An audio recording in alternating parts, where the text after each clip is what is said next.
जय हिंद। तो आप लोगों का स्वागत है क्रांति न्यूज चैनल में। देखिए, आज हम कक्षा 11 के पाठ्य पुस्तक इतिहास के मेसोपोटामिया की सभ्यता के रिवीजन सेट को लेकर आए हुए हैं।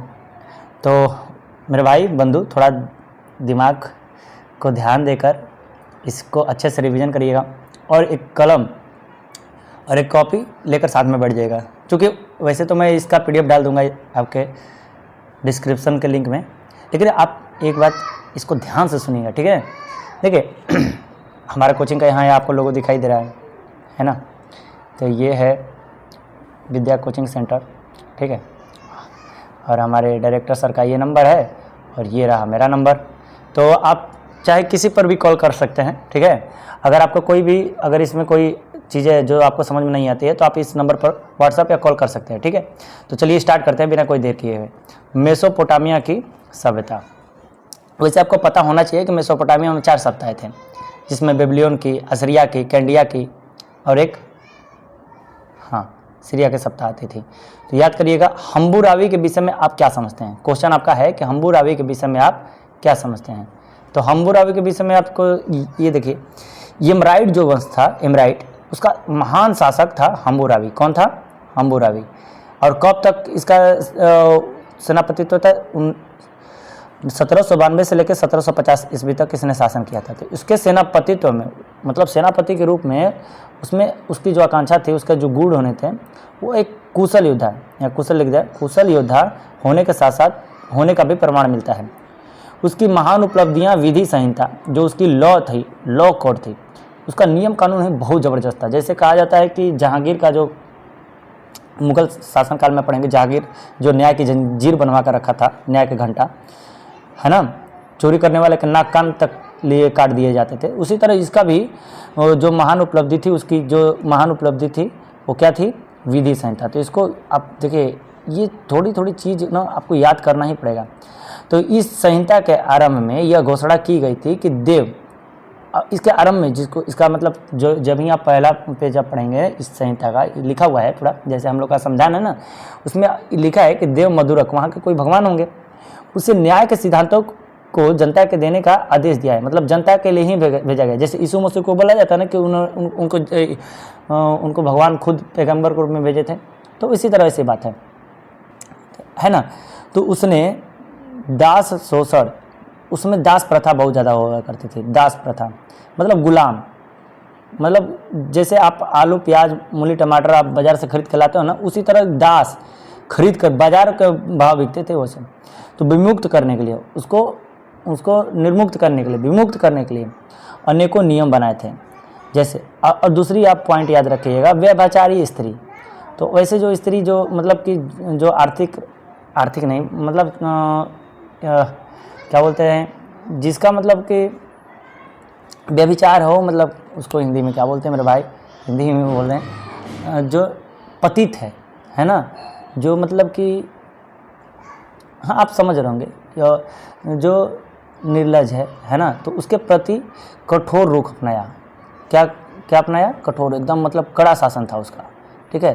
तो कहते सबके लिए, मतलब स्त्री हो पुरुष सबके लिए उसका बराबर था, नियम कानून था, ठीक ना। और देखिए आज के डेट में आप देखते भी होंगे जो ऐसे, मतलब देखिए हमारी भारतीय महिलाओं में ये संस्कृति रहा है कि प्राचीन, देखिएगा आप या फिर महाभारत देख लीजिए या फिर रामायण महाकाव्य देख लीजिए, इसमें हमारी जो भारत की संस्कृति दिखाई गई है, खासकर महिलाओं के प्रति, महिलाओं का जहाँ अपना अपमान हुआ है वहाँ युद्ध, जाहिर सी बात है कि युद्ध हुआ है। तो ये चीज़ें, अच्छा देखो हमारे देश में ही आप देखते होंगे कि महिलाओं, अब देखिए अब तो नवरात्र आने वाला है, इनफैक्ट चढ़ भी गया है कल ही से, तो इसमें 9 दिन तो 9 दुर्गा का पूजा होता ही है। कहने का मतलब मेरा तात्पर्य ये है कि भारत की संस्कृति ही अलग है। यहाँ मात्र प्रधान देश था, अभी तो पुरुष प्रधान है ही, लेकिन पहले आप देखोगे आर्यकाल में तो वहाँ पर मात्र प्रधान देश देखने को मिलता है। तो इसमें हम लोग ये चीज़ हमने देखा है कि जैसे कि अब देखिए, अब माँ का दर्जा दिया जाता है, यहाँ तक कि जो हमारे पशु है, जो दूध देती है उसको भी माँ बोलते हैं। जो हमारी सदा नीरा बहने वाली गंगा है उनको भी गंगा की माँ कहते हैं। यहाँ तक कि हमारा जो देश है उसको भी भारत माँ बोलते हैं। बोलते कि नहीं, धरती है जिस पर हम लोग रहते हैं, सारा देश जिस पर टिका हुआ है उसको भी हम माँ का ही दर्जा देते हैं कि नहीं। तो माँ कहने का मतलब ये है कि माँ से मातृत्व होता है। और ये जो व्यभिचार वाला जो है तो इसको भी हमको लगता है कि कहीं ना कहीं पुरुष प्रधान देश ही इसको आगे इंगित कर रखा है। देखो गलतियाँ अब देखते हो कि कसाई जो काटता है ना, भाई अपने पेट रोजी रोटी है उसका, है ना, बिजनेस है उसका, लेकिन लोग उसको गरियाते हैं, कसाई है कसाई है। अच्छा, वो उस जो गांधी जी का नोट है ना, नोट पे तो चाहे वो अहिंसा वाला हो या हिंसा वाला हो, सबके पास गांधी जी जाते रहते हैं, उस पर खून के छींटे तक भी पड़े रहते हैं। तो लोग उसको पाने के लिए लड़ाई होते हैं, चाहे किसी भी तरीके से। यहाँ आप देखते हैं, आप मैं इस पर ज़्यादा लेक्चर नहीं देना चाहता, बस आपको ये मतलब मैं अपनी भावनाओं को आपको व्यक्त कर रहा हूँ कि देखिए लड़कियों पर लोग आलम लगा देते हैं कि देखो छोटी पहनी थी। हमारे देश में लगभग हर 5 मिनट में एक लड़की का रेप होता है। इनफैक्ट देखकर दिल दहल जाता है। जो अच्छा सब माँ के पेट से ही जन्म लिए हैं, ऐसी तो कोई बात नहीं कि डाउनलोडिंग होकर सब आ गया है कि नहीं।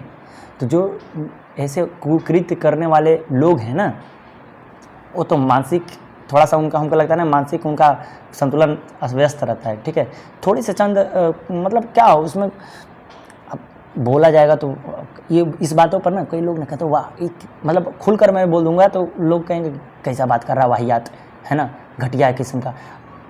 लेकिन अच्छा देखो, घर में लड़ाई होती है, माँ बाप में हो जाती है, बच्चे को सामने में हो जाती है। अच्छा कुछ भी बोल देंगे उस समय नहीं उनको ध्यान रहेगा। लेकिन ऐसी जो चीज़ें हैं, यो देखिए अभी ओ माई गॉड 2 मूवी आया है, इसमें भी यौन शिक्षा को लेकर ज़्यादा मतलब हर जो चीज़ ज़रूरी है उसको लोग भारत में इग्नोर कर देते हैं। वही फॉरेनर देखोगे तो वो इस चीज़ के प्रति बहुत ज़्यादा, हाँ ये मैं नहीं कर रहा हूँ कि जो वेस्टर्न कल्चर है हमसे बढ़िया है, हमसे बढ़िया ही नहीं है, बढ़िया की बात नहीं है।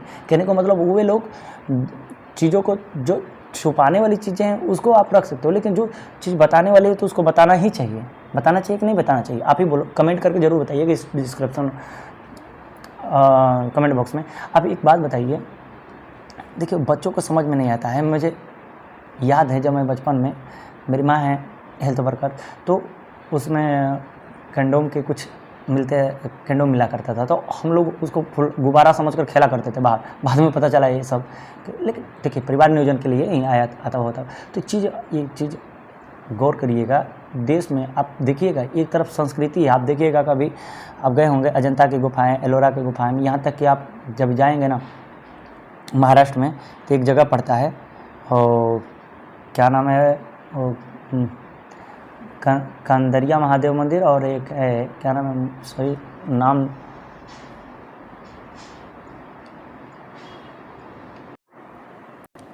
ऐसे बहुत से टेम्पल हैं। तो मैं आपको ओशो वाला ज्ञान नहीं देना चाहता, बस हाँ ये चीज़ें थी कि रजनीश जी ने जो भी लिखा है हमारे ख्याल से बहुत उन्होंने हिम्मत करके ही लिखा है।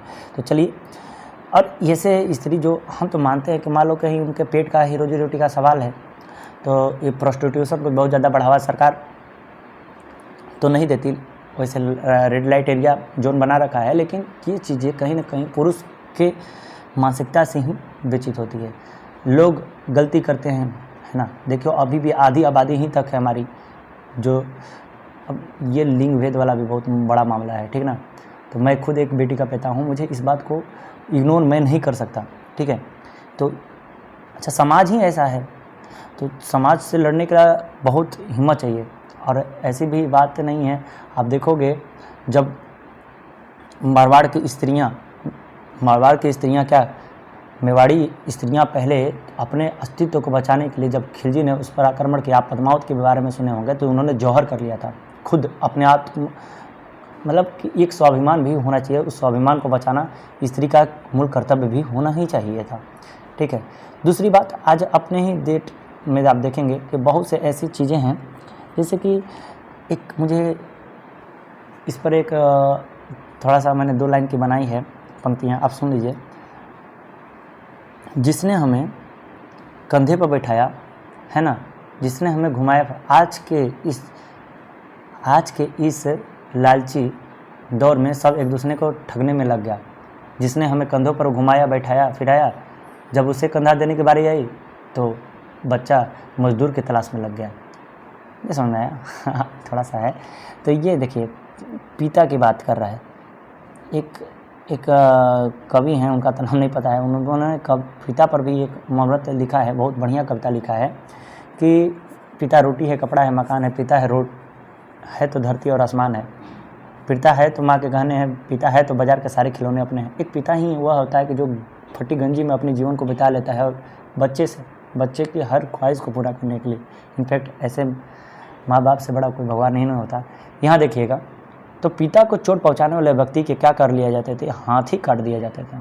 और अपराध, कई ऐसी बात होती है कि स्टूडेंट लाइफ में आपको ऐसी चीज़ें देखने को मिलेंगी कि कभी आपका पड़ोसी से झगड़ा हो गया तो मान लो आपको ना कभी कभी क्या कर देता है ना, झूठे केसों में फंसा देता है। इसके लिए मैंने राजनीतिक विज्ञान में आपको बताया है कि आपको आर्टिकल 20 के तहत आप अपने दोस्त सीधे से संरक्षण कैसे ले सकते हैं। तो ये सब चीज़ें आप पढ़िएगा, ठीक है ना। तो कभी कभी आपको झूठा अपराध में फंसा दिया जाता है, तो अपराध न सिद्ध होने पर वादी का मृत्यु दंड दिया जाता था। तो ये भी चीज़ सही थी उस समय के हिसाब से, मुझे लगता है, ठीक है। वैसे मृत्यु दंड की बात कर रहा है तो शरीर काँप सा जाता है। लेकिन ये देखिए दूसरा पॉइंट आपको देखिए, अब इसमें आपको मैंने एक हाईलाइट दे दिया है, आपको अब इसमें से कैसे बढ़ा कर लिखना है आपके ऊपर डिपेंड करता है, ठीक है।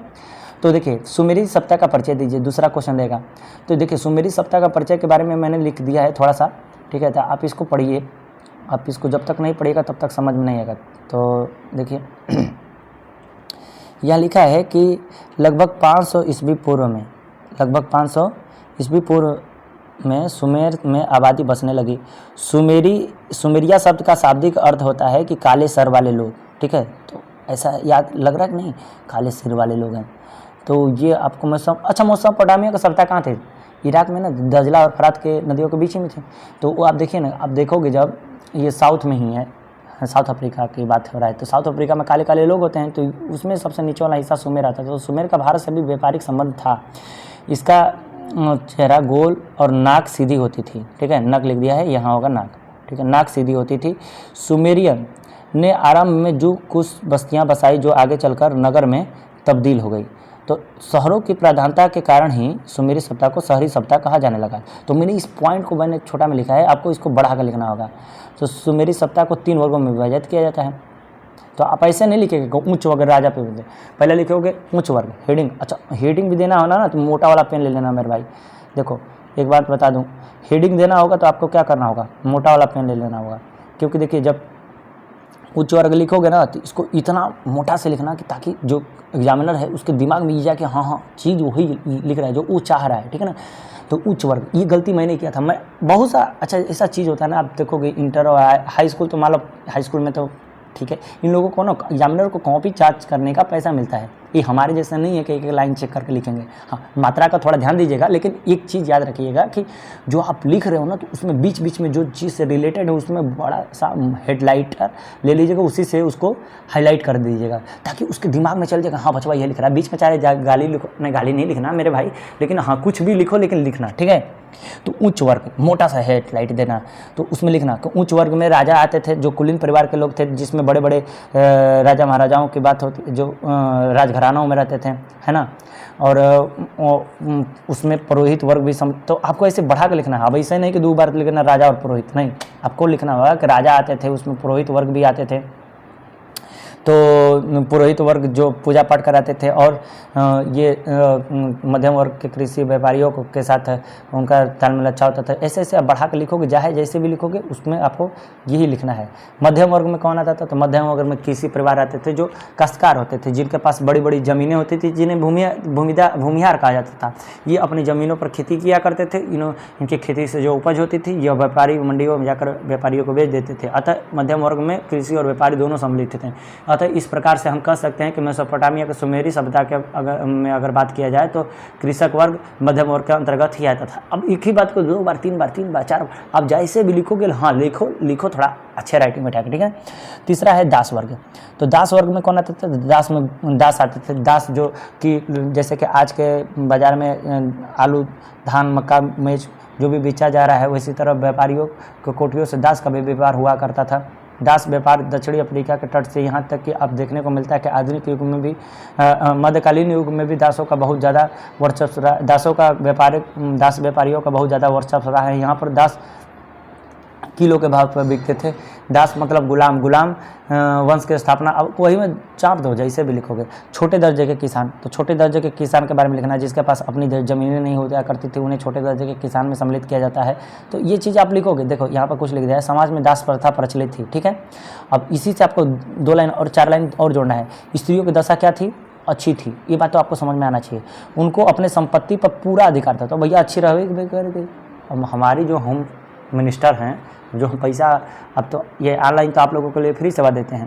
हम सोचते हैं कि भैया चलो आप लोग पढ़ लो कम से कम, है ना, पास हो जाओ अच्छे नंबर से, सरकार आपको 50-50 हज़ार रुपये देगी, 1-1 हज़ार दे देना गुरु दक्षिणा कर। मजाक कर रहे हैं, लेकिन एक बात सुनो, आपके लिए बोल रहे हैं। तो ये चीज़ें हैं, तो हमारे होम मिनिस्टर का पूरा हमारे संपत्ति में अधिकार, तो ठीक है। तो स्त्रियां व्यापार भी कर सकती थी, तो हम भी कुछ चीज़ें होता है तो उनसे कंसल्टेंट ले लेते हैं, वो बात अलग है कि हम अपनी दिमाग का सोचते हैं। तो सुनो सबकी, करो अपने मन की, ठीक है ना।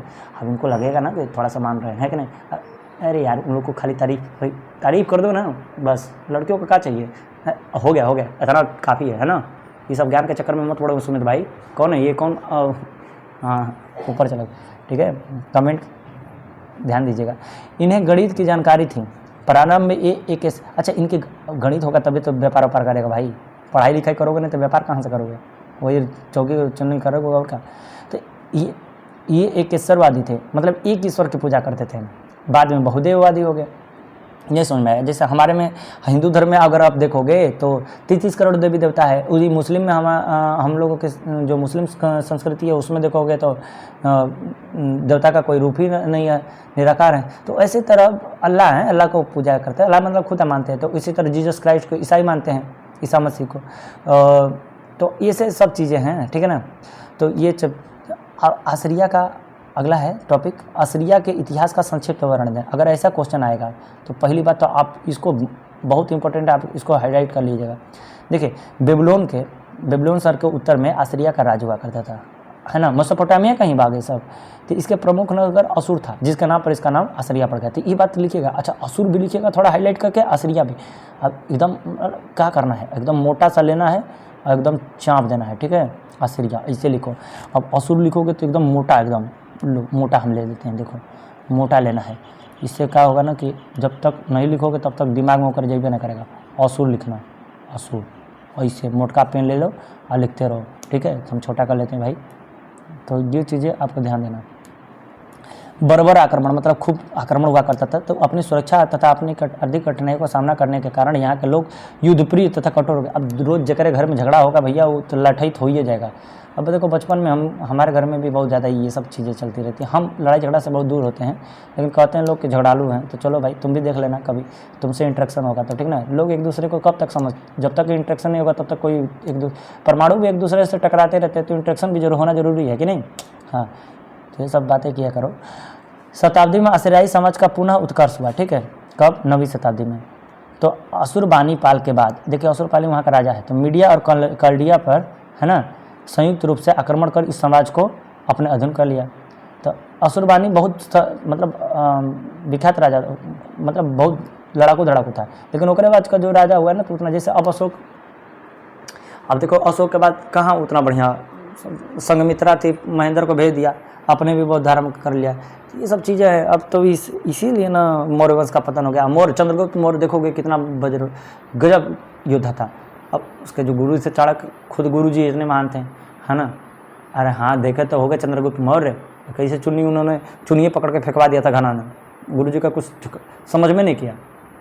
गुरु ऐसा होता है कि हम भी एक चाहते हैं कि देश में जो इन अभी बैठे हैं ना सब मशरूम चचवा, देश को भरभस्ट करने के लिए, जो जानते हो तुम लोग की गलती नहीं, ऐसी कोई चीज़ हमारे मतलब कि शिक्षा को इतने बिहार यूपी खासकर कि ये झारखंड और पश्चिम बंगाल, ये चारों राज्यों में ना शिक्षा का स्तर इतना ज़्यादा गिरा दिया गया है कि अच्छा बताओ, 100 रुपये बैनर पोस्टर, सब पढ़े लिखा हो जाएगा तो बैनर पोस्टर ढोने वाला को मिलेगा? हाँ, कैसे चिल्लाओगे तुम लोग?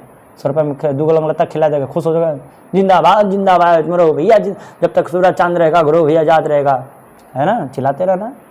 यही लिखते पढ़ लिखो। अच्छा वो सब ना ये ऐसा ही होते हैं जो न ज़्यादा गड़बड़ हो, ना तो मतलब गधाए हो, और ना तो ज़्यादा तेजे तराज हो। मध्यम वाला को खोजते हैं। गधा होगा तो कोनो कोट मार के चलाएगा। अरे भैया मध्यम रहेगा तो वही ना वही होगा, चिल्लाएगा वो कर संगे पगला जैसा, अपने में युद्ध कर लेते, अपने में लड़ाई करोगे। हाँ, अरे हो भी करता है मेरे भाई, काहे नहीं। अब एगो कोनो पार्टी, हम भाजपा का हो, कोनो यादव का, राजद वाला, अब वह भी ना करे, जाति के देख के तो यहाँ वोट दिया जाता है, तो जाति देख के तो जीजा ना चुना जाता है, तो लोग जीजा वाला काम करेगा, 5 साल बैठेगा, सब चीज़ें। चलो यार, जनरल चीज़ें आपको होनी चाहिए। पता है, देखो शिक्षा व्यवस्था कितना चौपट करके रखा है ये नेतवा ना। अपने लिए देखो, इन लोगों का अगर विधायक होता है विधायकी का पेंशन, सांसद होता है सांसद जीतने के बाद पेंशन। तुम लोग को देखो, पारा कमांडर फोर्स जो हमारे देश के लिए रक्षा करता है, यही 2 चीज़ें होते हैं ना। जय जवान जय किसान, लाल बहादुर शास्त्री जी ने कह के गया था। 2 दिन के लिए आंख अगर बंद कर ले तो पूरा देश की अर्थव्यवस्था रुक जाएगी। और इन लोगों के साथ ऐसा बर्ताव होता है, इनको नहीं मिलता है। अरे नहीं मिलता है मेरे भाई, आप देखो, गूगल करके देख लो, इनको पेंशन नहीं मिलता है। अब देखो ना, ये होता है ना, कौन सा तो अग्निवीर वाला सब किया था कि नहीं किया था। देखो अपने लिए सीट बुक करके रखा है, अगर एक पद पर है तो दूसरे पद पर खड़ा हो सकता है। चलो अभी सब के बारे में बाद में बात करेंगे, ठीक है। तो मेसोपोटामिया की लिपि और भाषा क्या थी, यही पूछेगा आपसे। तो मेसोपोटामिया की लिपि और भाषा क्या थे, वर्णन करें। तो गीली मिट्टी पर, देखिए अब भाषा, अब इसको ऐसे लिखोगे, गीली मिट्टी पर नोकीली कलम से लिखने पर पटल का किलानुमा चिन्ह बन जाते थे। इस प्रकार लिखने की कला को किलाकार लिपि कहलाई। अब इसी को 2 बार ऐसी लिपि को लिखने से उन लोगों को इस बात को ज्ञात रहता है कि वे जानते हैं कि आगे आने वाले वंशज इस बात को अच्छे तरह से समझ पाएंगे कि हमने उस चीज़ को क्या लिखा। अब यही चीज़ को बस बढ़ते जाओ, है ना, यही चीज़ वो आपको कोचिंग में करवाता है ना, मेरी बात। और देखो, स्कूल ऐसी बात नहीं है कि स्कूल के जो महाशिक्षक लोग हैं, महानुभाव लोग, मैडम जी लोग, उनको कंटा लेके चल जाएंगे, लड़कियों से स्वेटर बनाएंगे, ऐसी बात नहीं कि पढ़े लिखे नहीं है। अब लड़कों में नहीं पढ़ने वाला है, बात ये दिक्कत है कि नहीं। हमसे अब एक दिन गए थे हाई स्कूल में, हमसे सर जी हमारे सामने लड़कों से पूछ रहे थे कि सर क्या बात है कि बच्चे कोचिंग में जाते हैं, 2-3 टीचर रहते हैं, सब तो 2-3 घंटा पढ़ने के लिए वहाँ चला जाता है, और यहाँ पर इतने टीचर होने के बावजूद भी पढ़ने के लिए नहीं आता। हम कहें कि लड़कों से पूछ लिया जाए, आप ही भी सामने हैं। मेरे बाद लड़का खुद ही कह रहा था उनके जाने के बाद, उनके चरवा पर तो नहीं बोल पाया, लेकिन कह रहा था सर जी यहाँ पर उस तरीके से पढ़ाया नहीं जाता जिस तरीके से। और देखिए पहले के टीचरों अलग थे ना, अब जैसे अब जिसे लिखा है वैसे हम समझाते चले जाएंगे तो तुमको खुद नहीं समझ में आएगा। अब इसको ऐसा है ना कि जब तक हंसा के भला के, चाहे हमारा काम ही है आपको जैसे भी इस चीज़ को नोट डाउन करवा देना, ठीक है। वो लोग भी अपना कोरम पढ़ा करके चले जाते हैं, पढ़े लिखे बहुत हैं, ऐसी बात नहीं है। तो आप लोग को भी थोड़ा मेहनत करना ही चाहिए। अब दूसरे का भरोसा बैठोगे बाबू तो वही करोगे, है ना। हाँ, खुनचुसवा पार्टी का लेकर बैनर पोस्टर घूमे, है कि नहीं, गली गली में सो रहे, घुरहुआ भैया चोर है, चिल्ला यही चिल्लाओगे और क्या। नहीं, ऐसा काम नहीं करना है, ठीक है। देखो हम लोग भी देखो, अभी बेरोजगारी के जब पढ़ोगे ना तो संघर्षात्मक बेरोजगारी, घर्षणात्मक बेरोजगारी, छिपी बेरोजगारी, प्रछन्न बेरोजगारी, है ना। और आपको बाद में पढ़ना पड़ेगा शिक्षित बेरोजगारी। तो ये सब हम लोग भी शिक्षित बेरोजगारी में, तो ऐसा भी नहीं पढ़ना है। देखो आप जितने 12 साल पढ़े हो ना कम से कम, तो अरे 10 साल पढ़े हो ना कम से कम, तो 2 साल और पढ़ लो, उसके बाद वैकेंसी आओ। अभी से इतनी तैयारी कर लो ना कि तुम्हारी आगे से, अब एक बैके में कोई बन के पहलवान नहीं बन जाता। तो देखो आगे ध्यान दिया जाए। सबसे प्रसिद्ध और व्यापक रूप में इस्तेमाल किए जाने वाले मेसोपोटामिया के लिपि क्यूनिफॉर्म कहा जाता था, ठीक है ना। ग्यूनिस का अर्थ होता है पत्थर, मतलब खूंटी, और फॉर्मा का अर्थ होता है आकार। तो ये कब था, 2600 ईस्वी पूर्व सुमेरियन भाषा का अस्तित्व में आया था। और 2400 उसके बाद कौन सा आया, अकद्दी भाषा, ठीक है। तो ईसा के पहली शताब्दी में चलते रही थी। तत्पश्चात 1400 ईस्वी में अरमाइक आ गया, उसके बाद कौन सा आ गया, हिब्रू भाषा। ये अभी अरमाइक जो भाषा था ना, हिब्रू भाषा के ही समान था। तो अब देखिए एक बहुत सा मेन टॉपिक आता है, उर नगर का विन्यास। तो ये चीज़ें आपको पढ़ना होगा भाई। देखो एक, क्योंकि ना इसमें थोड़ा सा शॉर्ट में लिखे हैं, आपको इस क्वेश्चन को अपने से करके लाना है। उर नगर का विन्यास का परिचय दे, ठीक है। तो उर नगर क्या था, तो उर नगर उन नगरों में से एक था जहां सबसे पहले खुदाई की गई, जहां वहां साधारणतः घरों की खुदाई में 1930 के दशक में की गई थी। अब यहाँ पर क्या क्या था, टेढ़ी मेढ़ी गलियाँ मिली, घरों की सफाई अच्छी नहीं थी, खिड़कियों का अभाव था। तो कुछ ऐसी चीज़ें हैं जो आपको बताना पड़ेगा ही पड़ेगा। और क्या था, प्राकृतिक मान्यताएँ थी। ये सब मैंने क्या दे दिया है, आपको दे दिया है ना ये पॉइंट, और इसी पॉइंट पर आपको लिखना है, ठीक है। तो कोई दिक्कत होगा तो प्लीज़ आप कमेंट करके कमेंट बॉक्स में ज़रूर पूछिएगा, वरना हमारे व्हाट्सअप नंबर पर मैंने जो ऊपर दिया है उस पर आप कॉल करके भी, चाहे जैसे भी व्हाट्सअप करके आप पूछ सकते हैं। मैं थोड़ा सा आपको बहुत हाईलाइट दे देता हूँ मेरे भाई। देखो जल निकासी में अगर दिया है तो जल निकासी का अगर इसमें एक पॉइंट देंगे, जल निकासी, तो वहाँ गलियों के किनारे जल निकासी के लिए उस तरह की व्यवस्था नहीं थी जैसे कि समकालीन नगर मोहनजोदड़ो में पाई गई थी। तो मोहनजोदड़ो भी न सगरिया सप्ताह थी, तो बल्कि जल निकासी नालियाँ और मिट्टी की नालियाँ उस नगर की, उर नगर की घरों के भीतर आंगन में पाई जाती थी, जिससे यह समझा जाता था कि घरों की छतों का ढलान भीतर की ओर होता था। और अब जैसे आंगन की ओर है, अब मान लो ये कोई घर है, ठीक है, ये कोई घर है, तो घर का मतलब ये छत हो गया, घर का क्या हो गया, छत। और छत है, तो इसका जो घर का जो ये छत का पानी जो था वो आंगन में ही आता था। कहाँ आता था? आंगन में। ये पाइप जो था ना वो आंगन में ही आता था। तो ये चीज़ें थी। तो बाहर की तरफ होता तो थोड़ा और भी अच्छा लगता है ना, ये नहीं होता शहर में, तो देखे होगे। तो छतों का ढलान भीतर की ओर होता था और वर्षा का पानी का निकास नालियों के माध्यम से भीतरी आंगनों में होते हुए हौजों में ले जाता। हौज बनाया होता था। हौज मैंने क्या होता है, छोटा छोटा टैंक टाइप का बनाया होता है, उसी को हौज कहा जाता था। शायद यह इसलिए किया जाता था कि तेज़ वर्षा आने पर घर के बाहर की कच्ची गलियाँ कीचड़ से न भर जाएँ। तो बताओ इतना दिमाग लगाए थे भैया ये लोग। तो ये बाहर नहीं बनाए थे नली उली। अब दूसरी बात, घरों की सफाई। तो घरों की सफाई में क्या लिखोगे? अब देखो ये पॉइंट है ना दूसरा वाला। तो घरों की सफाई में आपको लिखना होगा कि लोग अपने घरों की सफाई के बाद सारा कूड़ा कचरा गलियों में डाल देते हैं, जैसे कि आज शहरों में होता है और यहाँ पर भी होता है, गाँव में भी। अपना कूड़ा कचरा घर का साफ कर देंगे और ले जाकर पड़ोसी के आगे, ये झगड़ा का कारण होता है। तो कहेगा कि कौन हमारे बकरी के माँ का सिंग तोड़ दिया है, ले जाकर FIR लिखवाएगा। तो दरोगा लेता है, पैसा लेता है FIR लेने का, लिखवाने का ना। हाँ जाओ केस पर, छोटी छोटी बत्तियाँ को लेकर लाथे डाढ़ काटने कूटने, ये बहुत टाम झाम है भैया हमारे देश में, ठीक है ना। वो बेचारा दरोगा क्या करेगा? ये लिख अब लोग पुलिस को गाली देते हैं। दरोगा, हाँ भाई इंस्पेक्टर की बात करूँ, रो के या चाहे गा के, तो पैसा उसको देना ही पड़ेगा। और दोनों ओर से लेता है, बाद में अपने में 16 हो ही जाता है, मार काट के कान हाथ गोड़ टूट जाएगा, खुदे मतिया लेंगे 2 महीने बाद। यह आने जाने वाले लोगों के पैरों के नीचे रहता था। कूड़ा डालने से गलियों की सतह उड़ जाती थी, अतः कुछ समय बाद घरों के दहलीज को भी उठाना पड़ता था। तो भैया जब, अब बताओ, हाई रोड पर, हाई मान लो कि हाई रोड है, क्या है? सड़क है। अब सड़क पर घर का कूड़ा कचरा रखोगे तो सड़किया भर जाएगा कि नहीं? अब भरेगा तो उठेगा कि नहीं? तो इसका नींव चला गया ना नीचे, नींव नीचे चला गया कि नहीं? तो सीढ़ी बनाना पड़ेगा। क्या बनाना पड़ेगा? सीढ़ी। लो सीढ़ी बनाओ, तो चाहे वो घर के नींव को ऊपर उठाओ। अच्छा, खिड़कियों का अभाव था, तो ये भी लिखना कि कमरों में खिड़कियां नहीं होती थी। प्रकाश आंगन में खुलने के लिए दरवाजे से होकर कमरे में आता था, ठीक है। तो खिड़कियों का भी अभाव में लिखना ही पड़ेगा, ठीक है। आप अपने से बना के लिखना, इससे घरों के परिवारों में गोपनीयता। अभी पता नहीं कहे ना घर खिड़की नहीं बनाता, तो हो सकता है चोरी चमारी के डर से लोग आए। यार चोरी चमारी की बात है, अगर हमारे गाँव में भी बहुत ज़्यादा चोर सब हो रहे हैं, पता नहीं सब इन सबों का मानसिकता ही। देखो ऐसा होता है ना, आदत की बात होती है। जो जौने आदत में है ना, देखिए आदत छूटता नहीं बड़े जल्दी, है ना। कहते हैं नेचर और सिग्नेचर कभी नहीं बदलता है, तो यही चीज़वा है। तो नहीं होता है, बदलता क्या नहीं, ठोकर लगेगा तो नेचर और सिग्नेचर दोनों बदलता है। बात कहते हैं कि आदत जल्दी, कई लोग होते हैं बहुत धनी मनी लोगों पर ना कोई शंका नहीं करता है। अधिकतर लोग धनी मनी को ज़्यादा पैसा की लालच हो जाती है, आपको पता होना चाहिए। गरीब लोगों पर लोग देखते रहते हैं, हमारे घर में आए कौन सामान उठाए। ऐसी बात नहीं है कि गरीब है तो चोर होगा ना, ऐसी बातें भी नहीं। धनी मनी लोग भी उस सामान उठाए, ध्यान देना है ना, फूफा ऐसी बात, उनकी बात नहीं कर रहे हैं, चाहे जो भी हो। हाँ, ये सब गलत चीज़ है, मानसिक विकृति की चीज़ है, ठीक है। तो चलिए धन्यवाद, मिलेंगे अगले क्लास में कई दूसरे जानकारी के साथ। तब तक ले दीजिए इजाज़त, नमस्कार।